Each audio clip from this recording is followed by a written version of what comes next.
नमस्कार विद्यार्थी मित्रांनो, मी श्री विजय चौधरी विद्याप्रतिष्ठान मराठी माध्यमिक शाळा विद्यानगरी बारामती या ठिकाणी सर्वांचे स्वागत करतो. इयत्ता 7वी विषय भूगोल पाठ 8वा ऋतुनिर्मिती भाग 2 हा पाठ आज आपण अभ्यासणार आहोत. या पाठाअगोदर मी आपल्याला थोडे प्रास्ताविक करण्यासाठी एक माहिती विचारू इच्छितो की आपला जो हा ऋतू आहे, आत्ता चालू असलेला ऋतू कोणता आहे रे बाळांनो? हिवाळा. अगदी बरोबर. आता तुम्ही म्हणाल की या हिवाळ्यामध्ये सुद्धा हा पाऊस पडतोय, मग याला पावसाळा म्हणायचा का? तर विद्यार्थी मित्रांनो, याला पावसाळा म्हणायचा नाही. कारण का? हा ऋतूमध्ये होणारा अचानक बदल आहे. तर हा अचानक बदल कशामुळे घडतो? तर काही ठिकाणी कमी दाबाचा पट्टा निर्माण होतो, तर काही ठिकाणी जास्त दाबाचा पट्टा निर्माण होतो. मग आपल्या ह्या सृष्टीचा नियम आहे की जास्त दाबाकडची हवा कमी दाबाकडे वाहत जाते आणि ही हवा वाहत असताना त्याच्याबरोबर ती बाष्प नेते, म्हणजे ढग नेते, आणि हे ढग नेले की त्या ठिकाणी काय होतो? मग पाऊस पडतो. मग तुम्ही म्हणाल की हिवाळ्यामध्ये सुद्धा पाऊस पडतो, याला कारण काय आहे? तर कुठेतरी कमी दाबाचा पट्टा निर्माण होतो आणि कुठेतरी जास्त दाबाचा पट्टा निर्माण होतो. मग जास्त दाबाकडची हवा कमी दाबाकडे जाते, पण सोबत आपल्या बाष्प घेऊन जाते आणि त्याच्यामुळे हा पाऊस पडतो. किंवा वादळ होतात, वारे वेगाने वाहतात, वाऱ्यांची दिशा बदलते, त्यानंतर वारे अचानक वाहिल्यामुळे किंवा वाऱ्यांचं काय म्हणतो आपण त्याला, की या ठिकाणी सोसाट्याचे वारे सुटतात किंवा वाऱ्यांची दिशा बदलते, तेव्हाही हे घडू शकतं. म्हणजे हा निसर्गात होणारा तात्पुरत्या स्वरूपातील बदल आहे. परंतु आपल्याला माहितीच आहे की मुख्यतः 3 ऋतू आहेत, म्हणजे उन्हाळा झाला की पावसाळा आणि पावसाळा झाला की हिवाळा, हिवाळा झाला की उन्हाळा, परत उन्हाळा झाला की पावसाळा आणि पावसाळा झाला की हिवाळा. म्हणजे हे ऋतूचं चक्र असंच चालत राहणार आहे. हजारो वर्ष हे चालत आहे आणि असंच चालत राहणार. कारण का? ऋतूचं हे जे चक्र आहे हे निसर्गामध्ये ठरलेल्या कालावधीत ते पूर्ण होतंच. मग याच्यात तर काही वादच नाही, याच्यात तर दुसरा संशयच घ्यायचा नाही की हे मधील जे चक्र आहे हे सतत तयार होत असतं. पण हे ऋतूंची निर्मिती कशी होते? उन्हाळा, पावसाळा आणि हिवाळा हे ऋतू तयार कसं होतात? तर याच्याविषयी आपल्याला आज या पाठामध्ये माहिती घ्यायची आहे. म्हणजेच काय घ्यायचं आहे आपल्याला, की ऋतूंची निर्मिती कशा पद्धतीने होते. तर याच्यामध्ये अगोदर तुम्हाला काय दिलेलं आहे की सांगायला सांगितलं, याच्यामध्ये तुम्हाला चर्चा करायची की आतापर्यंत झालेल्या कृतीवर किंवा निरीक्षणावर आधारित चर्चा करायची. त्यासाठी काय करायचे? तुम्हाला खालील प्रश्नांचा वापर करायचा आहे. आता तुम्हाला 3 ऋतूंचं 3 महिन्यांचं याच्यामध्ये निरीक्षणाच्या नोंदी लिहून ठेवाव्या लागणार आहेत. तर ते 3 महिने कोणते? तर जून, सप्टेंबर आणि डिसेंबर या महिन्यामधील दिनमान, दररोजचं जे दिनमान आहे दिवसाचं, तर याचं नोंदीचा तक्ता तुम्हाला त्या ठिकाणी वापरायचा आहे. आता तर त्या 3 महिन्यांचं तुम्ही निरीक्षण करायचे आणि त्याच्या नोंदी लिहून ठेवायच्यात. त्या म्हणजे कोणत्या? जून, सप्टेंबर आणि डिसेंबर. आता ह्या नोंदी लिहिल्यानंतर मग तुम्हाला या ठिकाणी जे काही प्रश्न आहेत त्या प्रश्नांचे उत्तर तुम्हाला सांगता येतील की कोणत्या महिन्यात दिनमान, म्हणजे दिवसाचं जे दिनमान आहे हे साधारणपणे 12 तासांचंच होतं. बरं, असं घडण्यामागचं कारण काय असावं? बरं, जून, सप्टेंबर व डिसेंबर या महिन्यातील दिनमानातील किंवा दिवसातील फरक स्पष्ट करायचा आहे तुम्हाला. एक काठी जर असेल, रोवलेली काठी असेल किंवा एखाद्या घराच्या बाजूची उभी अंगणामध्ये काठी असेल, तर या काठीची सावलीची जी जागा आहे, ही सावलीची जागा कशामुळे बदलत असेल याचं निरीक्षण करायचे आणि ते वहीमध्ये काय करायचे? लिहून ठेवायचे. बरं, आता सूर्योदयाच्या आणि सूर्यास्ताच्या वेळी क्षितिजावरील परिस्थितीबाबत काय सांगता येईल? क्षितिजावर म्हणजे पृथ्वीवर जो काही बदल घडतो सूर्योदयाच्या वेळी आणि सूर्यास्ताच्या वेळी, तर हा बदल कशा पद्धतीने होतो याच्याविषयी तुम्हाला काय सांगता येईल तेही त्या ठिकाणी लिहायचं. आता खालीलपैकी कोणत्या घटकांशी सावलीच्या स्थानातील होणारा फरक व दिनमानातील फरक या बाबी जोडता येतील? आता कोणते? मग आता ही सावलीची ठिकाण आहे, सूर्योदय आणि सूर्यास्त याच्यामध्ये जो होणारा जो फरक आहे, हा फरक कोणत्या बाबीशी तुम्हाला जोडता येईल? एक म्हणजे पृथ्वीचं परिवलन पण आहे, सूर्य आणि पृथ्वीमधील अंतर याचाही फरक आहे, त्यानंतर पृथ्वीचं परिभ्रमण आहे. म्हणजे बघा आता लक्षात घ्या सुरुवातीलाच की पृथ्वीचं परिवलन म्हणजे काय, की पृथ्वी स्वतःभोवती फिरते त्याला म्हणायचं पृथ्वीचं परिवलन, आणि पृथ्वी सूर्याभोवती फिरते त्याला म्हणायचं पृथ्वीचं परिभ्रमण. आता मग हे फिरत असताना सूर्य आणि पृथ्वीमधील अंतर हे कारण ठरतं का? या सूर्योदयाच्या आणि सूर्यास्ताच्या वेळी जो बदल होतो त्याला, किंवा मग पृथ्वीचा कल्लेलास जो आहे हा कारणीभूत ठरतो का? ते तुम्ही शोधून लिहायचं. म्हणजे तुम्ही ज्यावेळेस नोंदी कराल, तुम्ही पाहाल, तुम्ही निरीक्षण कराल, त्यावेळेस तुम्हाला हे उत्तर आपोआप सापडणार. साधारणपणे जून, सप्टेंबर व डिसेंबर महिन्यातील दिनमानाच्या नोंदीवरून सर्वात मोठा दिवस कोणता आहे, सर्वात लहान दिवस कोणता आहे, तसेच दिनमान आणि रात्रमान समान असणाऱ्या तारखा तुमच्या लक्षात आल्या असतील. म्हणजे दिवसाचं रात्र वेगळे आहे, कोणता दिवस मोठा आहे, म्हणजे कोणत्या ऋतूमधील दिवस मोठा असतो, कोणत्या ऋतूमधील दिवस लहान असतो, कोणत्या ऋतूमधील रात्र मोठी असते, कोणत्या ऋतूमधील रात्र लहान असते, यासुद्धा तारखा तुमच्या लक्षात येतील. दरवर्षी काय होतं, साधारणपणे याच तारखांना ही स्थिती येत असते. आता आपण पाहिले की ऋतूचं चक्र हे अबाधित आहे. पूर्वीही होत होतं ऋतुचक्र असंच याच वेळी होत होतं, आताही आहे आणि पुढेही हेच राहणार आहे. कारण का, दरवर्षी साधारणपणे याच तारखांना या स्थिती येत असतात. आता सावलीच्या प्रयोगावरून काय दिसतं, तर सूर्योदयाच्या स्थानात बदल झाल्याचं तुम्ही पाहिलं असेल. सूर्योदयाचं जे ठिकाण आहे या सावलीच्या प्रयोगावरून तुम्हाला दिसून आलं असेल की दिनमानात होणारा बदल तसेच सूर्योदयाच्या स्थानात होणारा बदल कशामुळे होतात याची आपल्याला आता माहिती घ्यायची. तर आता भौगोलिक स्पष्टीकरण जर याचं पाहिलं तर यालाच म्हणतात सूर्याचं भासमान भ्रमण. आता सूर्याचं भासमान भ्रमण म्हणजे काय? सूर्याचं भासमान भ्रमण कशाला म्हणायचं? तर सूर्याचं भासमान भ्रमण म्हणजे तुम्ही अंधाऱ्या रात्री चालत असाल आणि अंधाऱ्या रात्रीमध्ये तुम्हाला एखादा दोरखंड किंवा एखादा दोर खाली पडलेला दिसला तर तुम्ही काय म्हणता? साप आहे, बापरे साप आहे की काय, असा तुम्हाला भास होतो. तो साप नसतो, तो दोरच असतो, परंतु अंधाऱ्या रात्री तो तुम्हाला नीट दिसत नसल्यामुळे तुम्हाला काय वाटतं की तो साप आहे. म्हणजे सापाचा तुम्हाला काय होतो? भास होतो. यालाच भास म्हणतात. मग आता सूर्याचं भासमान भ्रमण म्हणजे काय, की तुम्हाला वाटतं सूर्य पूर्वेकडे उगवतो आणि तो मग असं फिरत फिरत फिरत पश्चिमेकडे जातो आणि मावळतो. आपण तर आहे त्याच ठिकाणी आहोत असं तुम्हाला भासतं, पण तसं नसतं. तर ते सूर्याचं भासमान भ्रमण आहे. म्हणजे नेहमी लक्षात काय ठेवायचं की सूर्याभोवती पृथ्वी फिरत असते. सूर्य त्याची जागा बदलत नाही, पृथ्वी त्याची जागा बदलते आणि पृथ्वी सूर्याभोवती फिरते आणि आपल्या पृथ्वीभोवती चंद्र फिरतो. मग आपण काय करायचं आहे, एकच लक्षात ठेवायचं की आपल्याला हे सूर्य जो भासतोय आपल्याला पूर्वेकडे उगवतो आणि पश्चिमेकडे मावळतोय, तर तो सूर्य फिरत नाही, आपली पृथ्वी फिरते. म्हणून हे सूर्याचं भासमान भ्रमण आहे. मग दिवसागणिक सूर्याचं ठिकाण बदलतं. आपल्याला सूर्य कधी दक्षिणेकडे उगवताना दिसतो तर कधी उत्तरेकडे कललेला दिसतो उगवताना. मग हे का बरं बदलतं? जेव्हा सूर्य वर्षभरात उत्तरेकडे आणि दक्षिणेकडे सरकत असलेला आपल्याला दिसून येतं, उगवताना तो उत्तरेकडून कधी उगवतो, उत्तर दिशेला कधी सरकल्यासारखा दिसतो तर कधी दक्षिणेकडे सरकल्यासारखा दिसतो. मग हे का घडतं? प्रत्यक्षात सूर्य कुठेही हलत नाही. मी अगोदर सांगितले, सूर्य उगवण्याचे स्थान, सूर्य उगवण्याचं ठिकाण हे 21 जून ते 22 डिसेंबर या कालावधीत अधिकाधिक दक्षिणेकडे सरकतो. म्हणजे पहा बरं का, सूर्य 21 जूनपासून 22 डिसेंबरपर्यंत दक्षिणेकडे सरकून काय होतो? सूर्योदयाचं ठिकाण आपल्याला दक्षिणेकडे सरकल्याचं दिसतं. यालाच आपण दक्षिणायन मानतो. आणि याच्या उलट काय होतं, तर 22 डिसेंबर ते 21 जून हा जो कालावधी आहे हा कालावधी उत्तरायण आहे. म्हणजे 22 डिसेंबरपासून 21 जून या कालावधीपर्यंत तो उत्तरायण म्हणजे उत्तर दिशेला काय होतो? सरकल्यासारखा आपल्याला भास होतो आणि या कालावधीमध्ये सूर्य अधिकाधिक उत्तरेकडे सरकतो. आता हे सूर्याच्या स्थान बदलाचं कारण, पृथ्वी काय होते? सूर्याभोवती फिरते आणि पृथ्वीचा कललेला आस, हे दोनच कारण आहेत.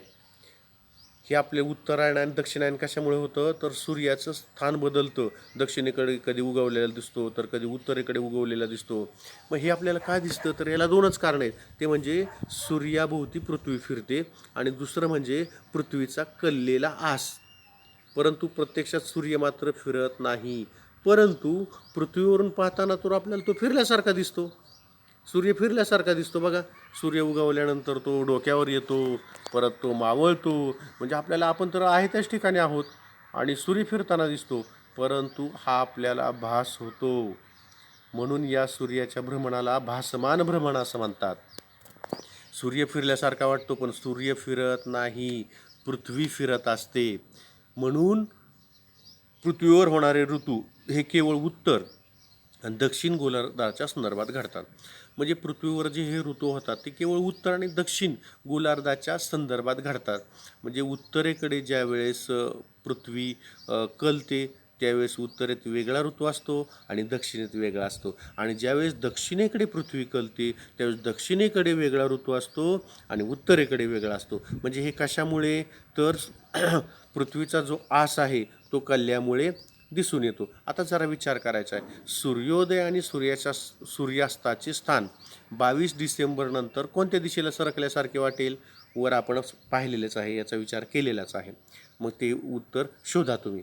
यानंतर पहा, नेहमी लक्षात ठेवायचे, विज्ञानामध्ये देखील आपण भासमान भ्रमणाचा अभ्यास करत असतो. सूर्य उगवण्यापासून मावळण्यापर्यंत म्हणजे पूर्वेकडून पश्चिमेकडे, याला दैनिक भासमान भ्रमण याचा विचार केलेला आहे.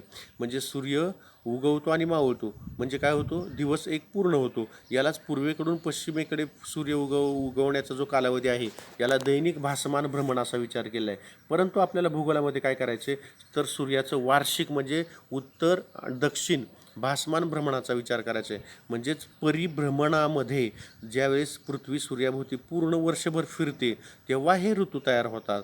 आणि या दोन्ही घटनांमध्ये जरी सूर्य सरकत असल्याचे वाटत असले तर तो केवळ एक भास असतो. दैनिक भासमान भ्रमण हे परिवलनाशी निगडीत असतं. म्हणजे आता आपल्याला दिसतो सूर्य सकाळी उगवलेला आहे, दुपारी डोक्यावर आला आहे आणि संध्याकाळी मावळलेला आहे. मग हे कशाचा परिणाम आहे, तर तो परिवलनाचा परिणाम आहे. परिवलन म्हणजे काय, की पृथ्वी स्वतःभोवती एक फेरी पूर्ण करते, त्याला एक दिवस असं म्हणतात. मग हे जे एक दिवसाचं परिवलन आहे त्याच्यामध्ये सूर्य उगवतो आणि मावळतो, यालाच दैनिक भासमान भ्रमण म्हणायचं. आणि वार्षिक भासमान भ्रमण कशाला म्हणायचं, तर पृथ्वी सूर्याभोवती संपूर्ण वर्षभर एक फेरी पूर्ण करते त्याला वार्षिक भासमान भ्रमण म्हणायचं. त्याला आपण एक वर्ष झालं असं म्हणतो. आणि हे कशामुळे होतं, तर पृथ्वीच्या कललेल्या आसामुळे आणि या पृथ्वीच्या भ्रमणामुळे होते. म्हणजे परिभ्रमण आणि परिवलन. परिवलन म्हणजे काय, तर पृथ्वी स्वतःभोवती फिरते आणि परिभ्रमण म्हणजे काय, तर पृथ्वी स्वतःभोवती फिरता फिरता ती सूर्याभोवती सुद्धा एक फेरी पूर्ण करते, त्याला म्हणायचं परिभ्रमण. म्हणजे हे तुमच्या चांगलं लक्षात आले असेल. पहा, आकृती 8.1 या ठिकाणी दिलेली आहे, त्याचं निरीक्षण करायचे आणि त्याची उत्तरं तुम्हाला या ठिकाणी लिहायची. आकृतीतील तारखानुसार तुम्ही राहत असलेल्या उत्तर गोलार्धाची सूर्यसापेक्ष स्थिती कशी असेल, या ठिकाणी ती आकृती पहा आणि त्या ठिकाणी त्याचं उत्तरं लिहा. त्यानंतर उत्तर गोलार्धात 22 डिसेंबरच्या सुमारास कोणता ऋतू तुम्ही अनुभवता तेही लिहायचे. उत्तर गोलार्धात 21 जून रोजी कोणता ऋतू असेल, हे सर्व प्रश्न या ठिकाणी दिलेले आहे. आता वेगवेगळे ऋतू असण्याचे कारण काय असेल, बरं का. ह्या सर्व प्रश्नांची उत्तर काय करायचे, तुम्हाला अगोदर जे दिलेले आहे 8.1, तर हे जे आकृती आहे या आकृती पाहून याची उत्तरं लिहायची. आता आपल्याला काय पाहायचे, तर पृथ्वीची उपसूर्य आणि अपसूर्य स्थिती कशी असते. आता पृथ्वीचा सूर्याभोवतीचा परिभ्रमण जो मार्ग आहे तो लंबवर्तुळाकार आहे. म्हणजे अपसूर्य आणि उपसूर्य. तर अप आणि उप, हे पहा, उप म्हणजे हा जो दक्षिण गोलार्धातली स्थिती आहे सूर्यापासून दक्षिणेकडची, तर याला म्हणतात उप.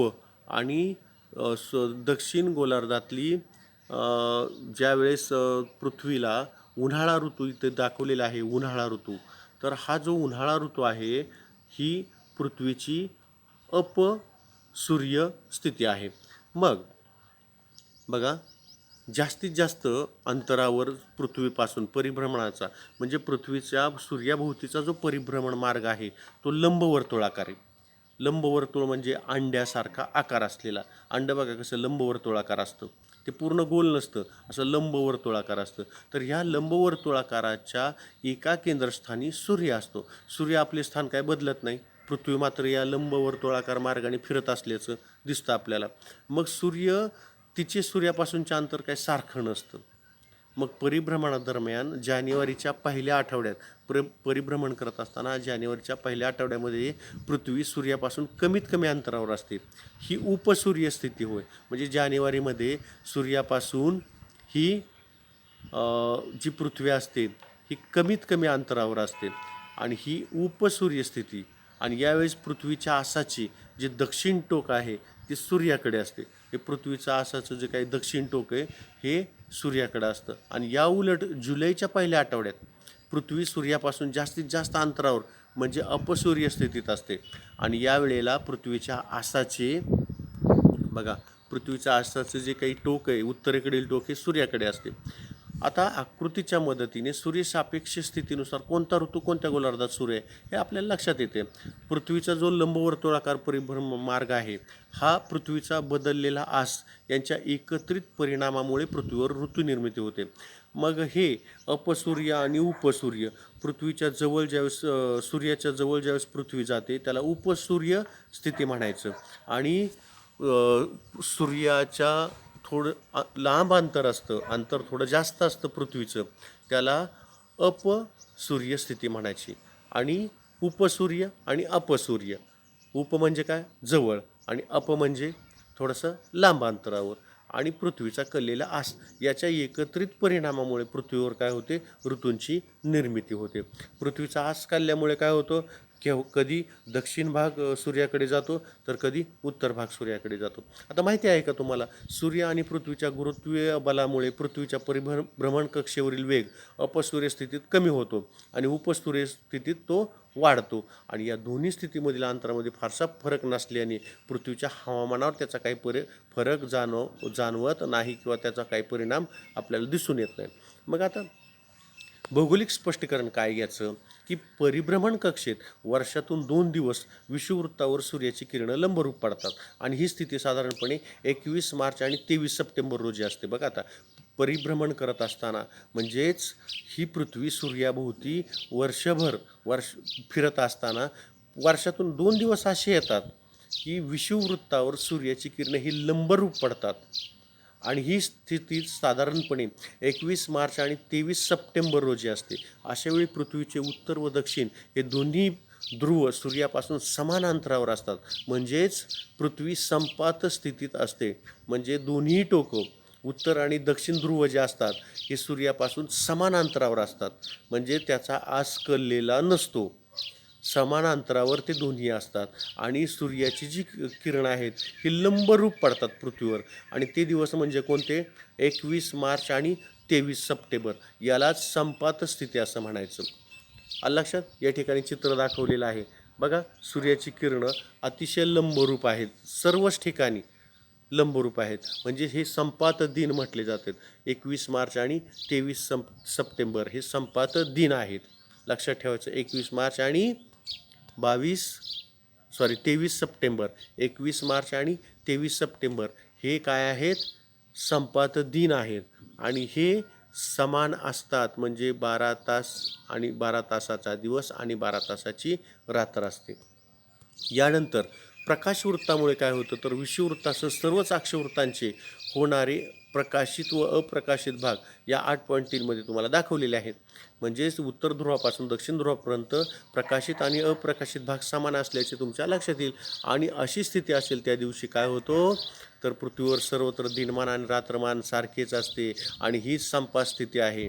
संपात स्थिती म्हणजे विषुववृत्तावर सूर्यकिरण लंबरूप असण्याचे, विषुववृत्तावर जे सूर्यकिरण पडतात हे लंबरूप असण्याची स्थिती, यालाच विषुवदिन असंही म्हणतात. आणि या स्थितीत तयार होणारी प्रकाशवृत्त रेखांवृत्तावर स्थिरावते. उत्तर गोलार्धात 21 मार्च ते 21 जून या कालावधीत वसंत ऋतू, बघा आता उत्तर गोलार्धामध्ये काय होतं, 21 मार्च ते 21 जून या कालावधीत वसंत ऋतू आणि 23 सप्टेंबर ते 22 डिसेंबर या कालावधीमध्ये शरद ऋतू असतो. उत्तर गोलार्धात 21 मार्च हा जो दिवस आहे, हा दिवस वसंत संपात असतो आणि 23 सप्टेंबर हा दिवस शरद संपात असतो. मध्ये हे या तारखा तुम्ही लक्षात ठेवायच्या आहेत की दक्षिण गोलार्धात, उत्तर गोलार्धात ज्यावेळेस ऋतू असेल, वसंत ऋतू असेल, 21 मार्च ते 21 जून हा ऋतू असेल किंवा 23 सप्टेंबर ते 22 डिसेंबर या कालावधीमध्ये कोणता ऋतू असतो. त्यानंतर वसंत संपात कशाला म्हणायचं, वसंत संपात दिन केव्हा म्हणतात की 21 मार्चला वसंत संपात असतो आणि शरद संपात केव्हा असतो, 23 सप्टेंबरला. तर हे तुम्ही लक्षात ठेवायचं. याच्यावर प्रश्न विचारले जातील, एका वाक्यात उत्तरे द्या, रिकाम्या जागा भरा. यानंतर पहा, आयन दिन आणि विषुव दिनांच्या तारखांमध्ये एखाद्या दिवसाचा काही फरक होऊ शकतो. असा फरक हा पृथ्वीच्या वार्षिक गतीत होणाऱ्या तफावतीमुळे होतो. हे तुम्ही 5वीमध्येच पाहिलेलं आहे लीप वर्षाच्या संदर्भात, की आयन दिन आणि विषुव दिनाच्या तारखामध्ये एखाद्या दिवसाचा फरक होतो. ते कशामुळे होतो, तर ते लीप वर्षाच्या संदर्भात पृथ्वीच्या वार्षिक गतीत जे काही तफावत होते याच्यामुळे होतो. आता या ठिकाणी जरा डोकं चालवायचे. संपात दिनाच्या दिवशी दोन्ही ध्रुवावर सूर्योदय आणि सूर्यास्त होत असतो. 21 मार्च रोजी सूर्योदय कोणत्या ध्रुवावर होईल ते शोधा आणि त्याचं उत्तर वहीमध्ये लिहून टाका. आकृती 8.4 मध्ये कललेल्या अक्षासह पृथ्वीची 21 जून व 22 डिसेंबरची स्थिती या ठिकाणी दाखवली. तिचा प्रकाशित व अप्रकाशित भागही दिसत आहे. आकृतीचे निरीक्षण करा आणि या ठिकाणी प्रश्न जे दिलेले आहेत या प्रश्नांचे काय करायचे आहेत, उत्तर द्यायचे आहेत. आकृती 8.4 बघा, या ठिकाणी आकृती दिलेली आहे की कललेल्या अक्षासह पृथ्वीची 21 जून व 22 डिसेंबरची सूर्य सापेक्ष स्थिती.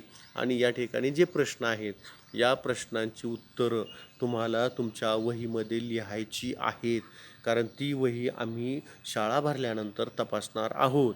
या सर्व प्रश्नांची उत्तर तुम्हाला काय करायची, आकृतीचे निरीक्षण करून त्या ठिकाणी लिहून काढायची आहेत. यानंतर याचं भौगोलिक स्पष्टीकरण कसं आहे की हे जे पृथ्वीचा कोणता एक जो ध्रुव आहे, जेव्हा सूर्याकडे जास्तीत जास्त कललेला असतो तेव्हा त्या ध्रुवाच्या गोलार्धातील 23 अक्षांश आणि 30 रेखांश अक्षवृत्तावर सूर्यकिरणे लंबरूप पडतात आणि विषुववृत्तावर 21 मार्च आणि 23 सप्टेंबर या संपात दिनी सूर्यकिरण हे लंबरूप पडतात. त्यानंतर काय होतं, तर विषुववृत्त ते कर्कवृत्त किंवा विषुववृत्त ते मकरवृत्त या दरम्यानच्या अक्षवृत्तावर सूर्यकिरणे लंबरूप पडतात. मग याच्या पाठीमागचं कारण काय ते आपण पुढच्या तासिकेला पाहूयात. पण त्या अगोदर या ठिकाणी जे काही प्रश्न दिलेले आहेत त्या प्रश्नांची उत्तरं तुम्हाला तुमच्या वहीमध्ये लिहायची आहेत. ठीक आहे, आपण पुढच्या तासाला याच्या पुढचा भाग घेऊयात. धन्यवाद.